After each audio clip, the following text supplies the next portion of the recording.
The views expressed on this program do not necessarily reflect those of this station.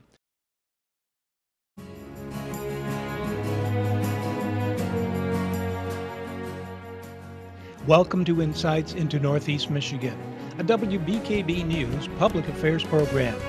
Insights deals with the issues affecting those in the community, as well as Northeast Michigan and the state. And now, Insights into Northeast Michigan. Welcome everyone to this week's edition of Insights. I'm your host, Felina Jones, and this week, April is Autism Awareness Month, and this week we're talking to Danielle and Jesse Strike, whose son was diagnosed with autism at the age of 3. How are you guys doing? Great, how you doing? Good. So I just wanted to start out by kind of talking about your journey when you found out Jesse was diagnosed with autism at the age of 3, right? Yes, Jay was diagnosed at 3. Yep. Mm-hmm. We recognized something was going up probably between 18 months and 2 years. Right. Jay started regressing a little bit, and I think Danielle took it upon herself to do the research first and made the initial calls to the physicians. Right. He was progressing well enough developmentally, like other children would. We were looking at our oldest son and checking how everything was going. And then all of a sudden he would regress. He wouldn't look at us in the eye. He wouldn't respond to his name. He wouldn't engage in play.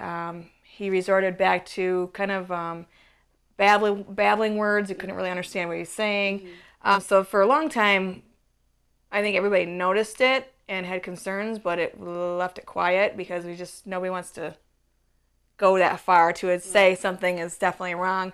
And then I started researching the signs and symptoms on the internet, and it did come up with possible autistic diagnosis. So we decided to go further. We went to our family physician to see if we could get some evaluation for Jay, and he then referred us to our local COP ESD, which would be the Sheboygan Otsego Presqu'île.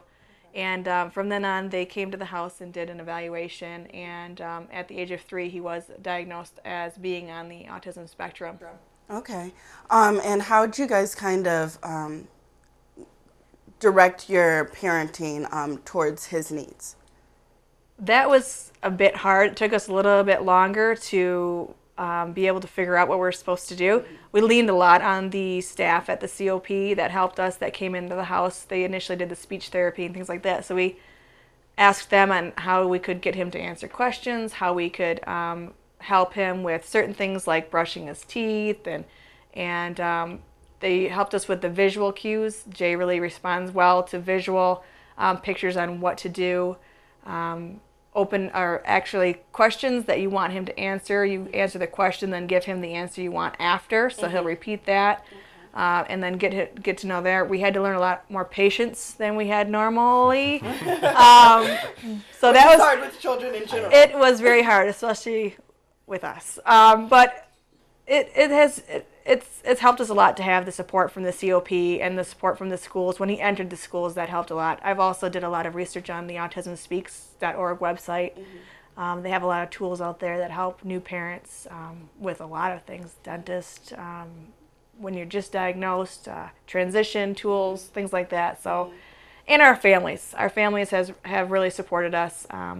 They've read through and they've researched. Everybody that knows us has had to conform to help with Jay and the difficulties that he may have with his headstrong, stubborn ways on wanting to do things just exactly right. But it's been a learning experience. I wouldn't change it for the world. Wonderful. And how'd you guys kind of, family dynamics-wise, what changed? And he has 2 other siblings? Right. How'd that kind of change their interactions with him along with the whole family dynamics?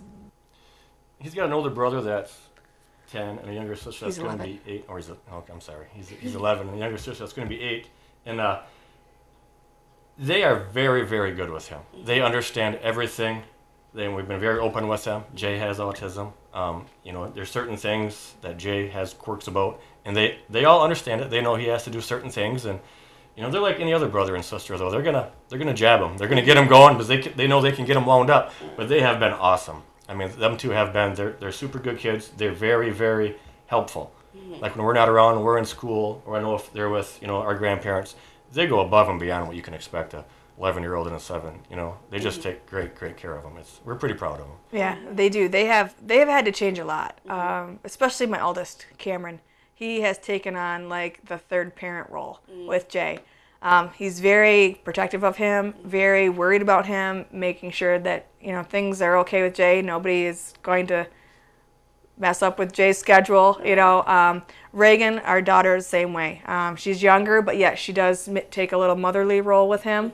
And I think them having Jay as their brother is a blessing to them, because, as it is with all of us, because they have more compassion toward people. They are understanding of more people that may be different or have difficulties.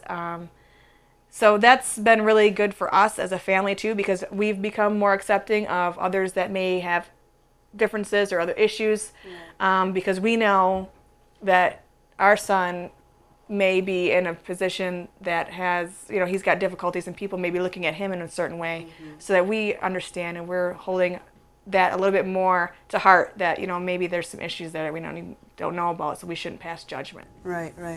And what would be a typical day in Jay's life? I know you talked about no one messing with his schedule. What would a typical schedule? His routine is same thing every morning. We get up. He has these donuts he loves. He has to have a morning donut, he calls it, and with a glass of water every day in his bed while he's in his bed. And he'll get up.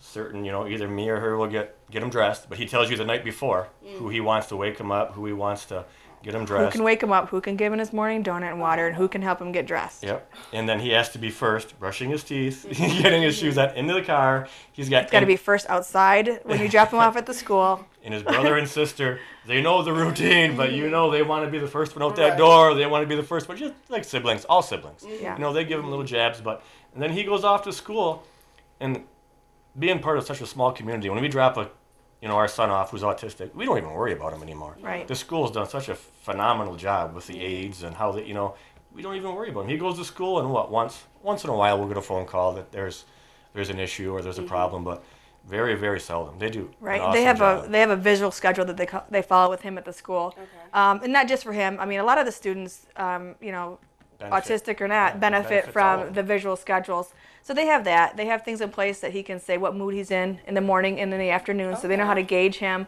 And the routine after school is either he goes to grandma's room, which is right at the school. She is a aide at Head Start, or we can pick him up, or he goes to grandma's, and we come home. He settles down. He has to call, watching TV in the living room, and then we try to get him to do his homework, eats dinner, and then we go from there. If there's playtime that's over from homework, he can go and do whatever he wants. He's got his certain toys in his certain little area. We involve him, and we're on the go a lot, so we involve him in everything. He comes along. He may not agree with everything we're going to do, but he gives in and he has a good time. And he'll participate. Yeah, he participates. Right. He's in bowling. He bowls. He He has a good time. He could have a good time if he gets a 0 or if he gets a 20. I mean, he doesn't really care. It's just something for him to do. And it's not a team sport, so he doesn't have to worry about that. He just goes up there and does his thing and comes down. But yeah, so we at least have him involved in bowling. Great. And what can parents do to help their children that get diagnosed with autism to kind of integrate them into family life as well as regular school life? I think the biggest key is early. Right. Early. If you notice something that may be different, early detection is, I think, key. I think that's where you don't want to get them to the age, I can see if you get to that certain age where he might not grasp certain things.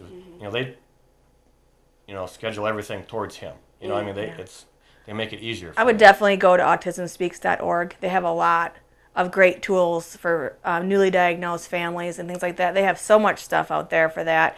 Also, there's support networks around. They can go to their local ESD and get help there. Now that it's such a prevalent, 1 in 88, now some studies are even saying 1 in 50. There's so much out there, so many resources, but I would start, maybe if they want to start with their family physician or if they can start with their local school district. A lot of parents don't understand that my child is not school age, so why would I go through the COP? Jay wasn't school aged at 3 either, but that's how we got him in and diagnosed, and they can work with him right from the early diagnosis all the way through. And they want to help. I mean, they've been so great with us. Right. And Autism Speaks is just awesome. They got Right. a lot of stuff, you know. Okay. Well, I want to thank you so much for you guys sharing your story with me, and a lot of great information that I think will really help other parents dealing with the same issues. And Thank you so much. tackling the issue. All right. Thank Thank you. And coming up after the break, we'll speak to Hannah Vigeland, who's very involved in autism awareness in the community. Welcome back, everyone, to Insights. And now I'm sitting down with Hannah Vigeland, who is a very large advocate for autism awareness within your high school. Can you tell me how you got involved? Well, from my sister, actually, 3 years ago, she started our 5K and raising awareness. And after she graduated, I kind of took it under my wing and now have just been trying anything I can to get the word of autism awareness out there and what people can do to help and to not like for them to like know, to learn about it. That's what like, because I want to teach people like what autism is and like how it is. Yeah. Okay, fantastic. And why is it such an important issue for you? Well, my nephew Jay was diagnosed when he was 3, and he's an amazing little boy. I don't want to say it, but he might be my favorite nephew. I don't want to say it, but he is. He's such a special boy, and yeah. And so that's why it's just near and close to your heart. Very close to my heart, and everything, it's basically for him. He's my backbone in this, and I do this for him. It gets stressful at times, but I just think of him and that smile he has, and then that's what gets me through it. Great. And what do you try to teach people? Because it's not only about getting the awareness out there, but what do you teach people about autism? Well, there's many different like forms of it. Like not just autism is so like they have like every disorder. It's just like because Jay's different from like different autism kids, and so yeah. And what other forms do you kind of go into when you're teaching people about? Because one of like the main things was like they're not very like interactive. Like that's when like some of them are like really put back and like don't talk. But with Jay, he's very talkable and lovable, and like we're lucky as a family because like they're not really much of like cuddlers or huggers or like into contact. And Jay doesn't know you, he'll hug you, and that's just like it's awesome. Yeah. And so what kind of tools have you brought to your high school just about getting the word out there and ways for people to get involved? Well, last Friday we had a Lighted Up Blue Day, so that's where I asked our whole high school to wear blue. And then we also had cookie sales as we made cookies of the Autism Speaks puzzle piece. And if you donated 50 cents, you got a cookie. And the school did an amazing job. We raised almost $300 just on cookie sales. And blue, everyone wore blue. There was such a tremendous amount of blue that day. It was crazy. And awesome. Okay. And you guys also do a 5K race. Can you tell me a little bit about that? Yeah, like I said, my sister started back 3 years ago, and she ran all the time. She loved running, and she wanted to raise awareness, so that's why she got the idea of doing a 5K. So the cross-country coach helped us out, like forming the track, and we just thought, we'll give it a shot. And it's been a huge, like the first year we did it, 200 people signed up, and we raised almost $8,000 to give towards Autism Speaks. And last year we raised like $6,000, and it's just amazing. And more people come up, like more people are knowing about it. So. How big of a turnout are you expecting for this year? Pretty big. I know we have probably 100 and some already signed up, so that's good. And as like the date gets closer and closer, more people will sign up, and then the day of, a lot more people will come. Great. And what are the qualifications for that? How can people get involved? With the race? Well, you can visit our website at www.rcautismrun.com, and there's your registration forms. You can sign up, or you can come to the day of the race, which is May 18th. Early registration is until April 26th, so that's where it only costs $15 to sign up. But after that, it's $20, and you get a free T-shirt. So great. And are there any other ways that people can kind of get involved with raising awareness for autism? Yeah, I'm sure. Like I did the Light Up Blue Day. It's just there's many. I don't know. Okay. And since you've been getting involved, how have you kind of seen? Have you seen a good turnout of people understanding what autism is and helping you Oh, by raising awareness? yes, as well? there's like, our community is such a small community. It's amazing. Like, you'll go ask for donations and people are like, oh yes, of course. And that's awesome. And yeah, like a lot of people like come up to me and be like, so what is it? And I'll tell them and they'll be like, oh, that's just awesome. And so the community is amazing. Great. And what's the most important thing that you think people should know? All right. That, I don't want to choke up, but autism isn't like that person, like that's what they have, like they're autistic, but they're not. Like, it's, Jay is Jay, that's who he is. He has autism, and he's not like defined by that. Like, he's his own little person. Like, they're still people. Like, they're autistic, but like they're still people. They have their own personalities, and that's what they are. And that's who they are, and it's just amazing. And is there any advice that you would give to people when interacting with children of all ages, really? Like, patience is a huge thing, and understanding. You need to know what you're dealing with. Like, you can't just go into it because they might have a meltdown, and you can't get angry at them because that's just their way of showing you how they feel, like, without like speaking it. So you need to understand, you need patience, and that's really it. And what's the biggest lesson you've learned from Jay? To love things how it is. Like, he is living his life every minute, and he doesn't care, and it's just to take things what it is. Like, you can't change it. It is how it is, and there's nothing you can do about it, and you have to make the best out of what you have. Great. Well, I just want to thank you for sitting down with me and getting the awareness out there in your community. So thank you so much, Hannah. Thank you. And when we come back, we'll talk to a member of Alpena Public Schools regarding how they're helping in their school district. Hello, I'm Jay Strike. Can you come run with me on May 18th? Can you come run with me on May 18th? May 18th? May 18th. Okay. Welcome back, everyone, and now I'm sitting down with Mrs. Burnham, who is the principal of Lincoln Elementary and also the special education director of Alpena Public Schools. Thanks so much for meeting with me today. Oh, thank you for coming. And so what kind of programs do you guys implement within the school for special needs? Well, we have 7 resource rooms at the elementary level, 7 at Thunder Bay Junior High, and 10 at the high school. Okay. And they're all resource rooms, and they service students with special needs, ranging anything from students with autism, like you were asking, and from students who have learning disabilities, emotional impairments, otherwise health impairments. And so we believe in offering students a teacher, a highly qualified special education teacher that is comfortable and has been trained, highly qualified, of course, trained to handle an array of needs in their classroom, including we do co-teaching where our students are within their general ed setting, which is where their least restrictive environment starts, and then the co-teacher will go in and teach with the general ed teacher, the content specialist. Okay. They are strategy specialists, and the two come together, and we're able to service the needs of each student's individualized education plan, which is their IEP. Okay.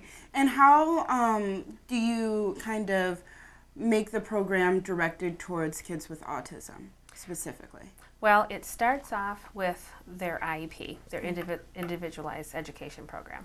The team, which is usually made up of the principal of the building to the special ed teacher, the general ed teachers, the parents, and any of our ancillary service providers from our educational service district, the consultants, and we all come together and we design a program that will meet the students' needs to make them successful.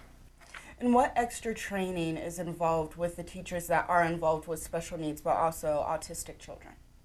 Well, our educational service district has a teacher consultant who is trained. She's our autistic consultant, and she will come in and actually give individualized training. I know the Educational Service District has provided whole in services for any teachers that have students with autistic needs, and for the main part is that it's very individualized. We have also instructional assistants, one-on-one.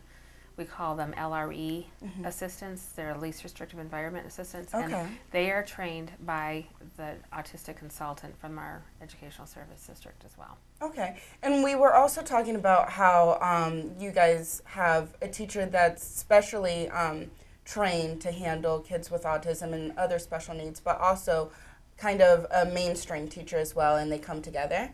So are the children integrated within the classroom together? Absolutely. Okay. And it all starts within the general ed classroom. We believe that students, they need to be with all their general ed peers. You know, there's no differentiation between a student who has autism and a student who doesn't. They're all children. All the teachers are teaching to all the children. Now, when it comes down to individualizing the Common Core standards, which we teach across the board, then that is when there has to be a strategy specialist, accommodations that are provided, and that's all within their individualized program. Accommodations are given by our general ed teachers to make them highly successful. And we find that the more that they are in their educational setting, at their grade level, the better they hear the content, the general ed content that is happening around them. Maybe they're at a 3rd grade reading level, but they're in 6th grade. We accommodate for them so that they can receive the same high rigor of standards that all their peers are experiencing. So with integrating both the children from special ed classes and then just normal education programs, do you kind of tell the children, the mainstream children, what to expect when interacting with autistic children? Because sometimes they can need special needs and something set them off. So how do you deal with that? Well, if it's again, it's individualized, but if it would be for any health impairment or anything out of the norm, that if a student in that classroom, for example, that has autism would need a sensory diet program where they would have to sit on a chair that moved and rocked, the teacher would explain that to the other students if necessary. What is so wonderful, what we've seen happen over the years at Alpena Public Schools, is that we have students that they just accept for each other for who they are. And so we really tend not to have to do that unless we see that a student is asking a lot of questions, as you know, why is the student behaving in this way? But for the most part, we have an exceptional group of highly qualified teachers, and they know exactly how to integrate all students with needs versus autism versus any other special need. Okay, and so how are parents involved within the curriculum that you guys teach here at school? Okay, well, first of all, we have a website that puts them in contact with tutors. We have an online grading system. Our Pinnacle system allows them to see their grades at any time or notes from the teachers. But I think what we really believe in is during an individualized education plan meeting, that we sit down and the parents are always asked for their concerns, and then we take any concerns or any of their ideas as a team and we work through them. But we really like to have an open door policy where if any parent feels like, you know, I'd like to see how this works, the teachers and the parents are working together and to find out the best success. And sometimes that takes a while. Sometimes it takes a behavior intervention plan. Sometimes it takes, you know, okay, let's try this new technique.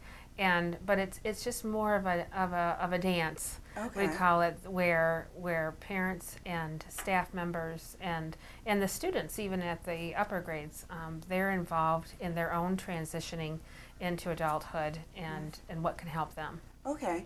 And are there tools that you give parents to continue the education that you guys are providing in the classroom at home? Nothing but what we would give to any student.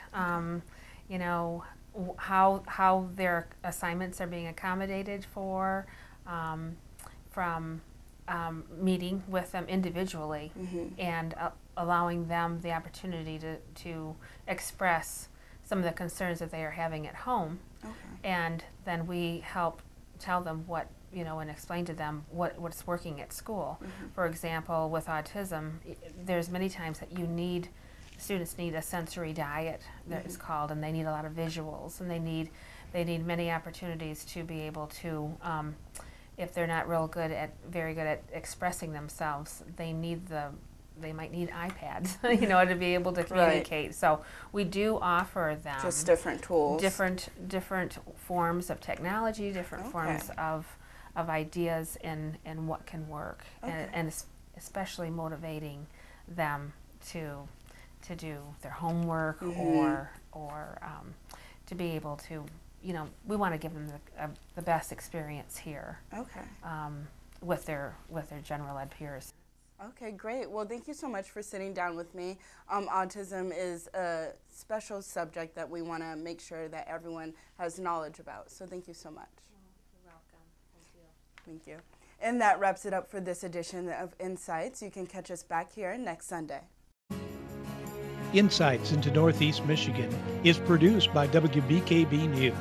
If you have any comments, suggestions, or topics you would like to see on a future show, please email WBKB News. This has been a production of Thunder Bay Broadcasting Corporation. All rights reserved.